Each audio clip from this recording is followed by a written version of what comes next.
وہ اس کو ان کو ورگلا کے قتل و غارت کرواتے ہیں. پھر یہی بات پاکستان میں ہو رہی ہے. جب ہمارے ان کو پتا ہے کہ سیاستدان کرسی کے لیے لڑائی کر رہے ہیں، آپ کی اسٹیبلشمنٹ ان کے ساتھ مل گئی ہے اور اپنے لوگوں کو اریسٹ کروا کے تو مار کٹوائی کر رہے ہیں، ان کی عزتیں لوٹ رہے ہیں، ان کی عزتیں مٹوا رہے ہیں، سب کچھ کر رہے ہیں. تو دشمن تو آپ کے دنیا میں بہت ہے نا.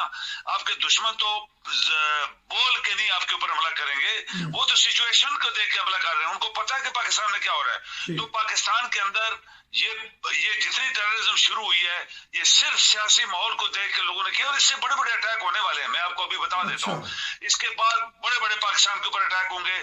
آپ کی آرمی جو سیاست میں لگ گئی ہے، وہ اپنی کرسیوں بچانے کے لیے اور ان کی کرسیاں بچوانے کے لیے اور اپنے لوگوں کے دشمن بن گئے ہیں. تو پھر دیکھ رہے ہیں اللہ کی قدرت بندوں سے، اپنے ہی بندوں سے مرواتی ہے. وہ اللہ کی قدرت کی سزا جو ہوتی ہے آپس میں لڑواتی ہے پہلے، پھر اوپر سے عذاب آتے ہیں.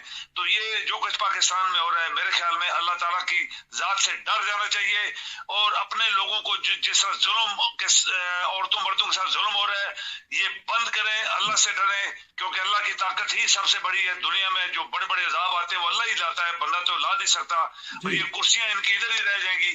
تو پھر جو کچھ پاکستانیوں کے ساتھ ہوگا، اس ملک کے ساتھ ہوگا، وہ تو میں بھی دیکھ رہا ہوں، آپ بھی دیکھ رہے ہیں. لیکن توبہ کریں اللہ تعالیٰ سے، توبہ کر جائیں. یہ ہمارا ملک ہے، ہمارے لوگ ہیں، ہمارے بچیاں ہیں، ہماری مائیں بہنیں ہیں، جو ان کے ساتھ ہو رہا ہے.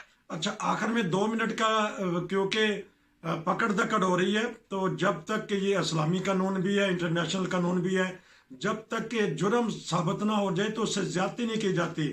تو دیکھنے میں آیا ہے کہ جو پولیس کی ویگن ہے، قیدیوں کی ویگن ہے، اس میں خواتین کو بھی اور مردوں کو بھی جانوروں کی طرح ٹھوسا جاتا ہے اور 1.5-2 گھنٹے اس میں رکھا جاتا ہے. وہ بیچارے جالی سے جھانکتے ہیں. تو اس بارے میں بتائیے گا کہ حکومت کو کیا کرنا چاہیے، جو بھی ادارے ہیں بڑے، ان کو کیا کرنا چاہیے کہ جن کو پکڑا جاتا ہے وہ مجرم نہیں ہوتے، وہ صرف الزام ہوتا ہے.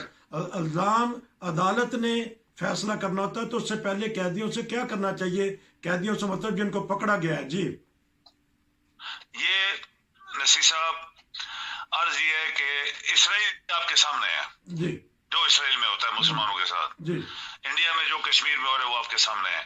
باقی ملکوں کے اندر جو کچھ ہو رہا ہے وہ آپ کے سامنے ہے. یہ پاکستان جو اسلام کے نام پہ بنایا گیا تھا، وہ بنانے والوں کو تو انہوں نے اڑا دیا تھا نا 2-3 سال کے اندر. جنہوں نے اصل پاکستان بنایا تھا وہ تو بچے نہیں. اس کے بعد پھر آپ کو پتہ ہی ہے، بڑے بڑے ڈاکو تو کیا کیا آتے گئے، پھر مافیاز آ گئے، پھر فاسسٹ آ گئے، پھر منی لانڈر آ گئے، انہوں نے قبضہ کر لیا. آج جو کچھ ہو رہا ہے، یہ کہیں اسلامی تاریخ میں اس طرح نہیں ہوتا، کبھی بھی نہیں ہوا کہ ایک اسلامک ریپبلک پاکستان جس کا نام صرف رکھا ہوا ہے، نہ اسلام ہے اس کے اندر، نہ اس کی جمہوریت ہے، نہ اس کے اندر انصاف ہے. تو جو ہماری بچیوں کے ساتھ ہو رہا ہے، ہمیں افسوس ہے، ہمارا منہ کالا ہو رہا ہے. آپ کے ملک کے اندر 20 کروڑ 22 کروڑ لوگ رہتے ہیں نصیر صاحب، وہ کدھر ہیں؟ 22 کروڑ لوگ زندہ ہیں وہاں پہ اندر رہ رہے ہیں. ان کی کیا آنکھیں، کان، دماغ، دل کیا بند ہو گیا ہے؟ اللہ تعالیٰ نے بند کر دیا، کالا کر دیا، اس کو بند کر دیا ہے، تالا لگا دیا ہے. یہ تب سب کچھ ہو رہا ہے.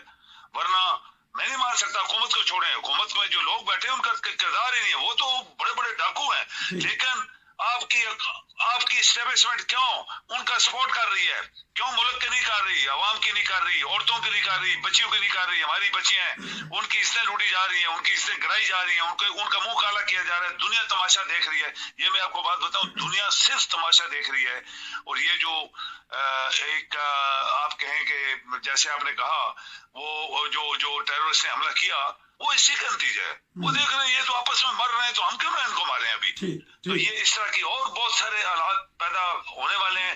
آپ کی خاموش اسٹیبلشمنٹ خاموش ہے، بڑے بڑے ادارے خاموش ہیں، اپنے لوگوں کو ہم مار رہے ہیں. تو میرے خیال میں پھر جب کہتے ہیں کہ جب انسان خود ہی اپنے آپ کو مارتا ہے تو پھر اس کے بچنے کے چانس جو ہوتے ہیں بڑے کم ہوتے ہیں. پھر بہت شکریہ ناظرین.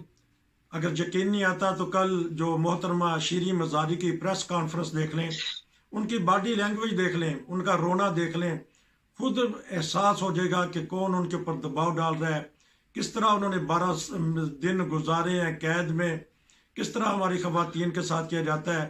یہ ہماری سیاست کے لیے، یہ ہماری ریاست کے لیے درست نہیں ہو رہا، اسی کی طرف تو ہمارے عبدالقیوم صاحب بار بار توجہ دلاتے ہیں کہ اگر ریاست بچانی ہے، سیاست بچانی ہے، تو ایسے کام کرنے پڑیں گے جس میں سب کو حقوق دینے پڑیں گے۔ آپ کا بہت شکریہ کہ آج آپ نے پھر وقت دیا، آپ وقت نکال دیتے ہیں میرے لیے، کیونکہ آج کل ماحول ہی ایسا ہے کہ ہر کوئی چیخ اٹھا ہے کہ پاکستان کے حالات کو بدلنا پڑے گا، پھر ہماری قوم آگے بڑھے گی انشاءاللہ۔ پھر دوبارہ ملیں گے، نصیر کو اجازت دیجیے۔ آپ کا بھائی جان بہت شکریہ، السلام علیکم۔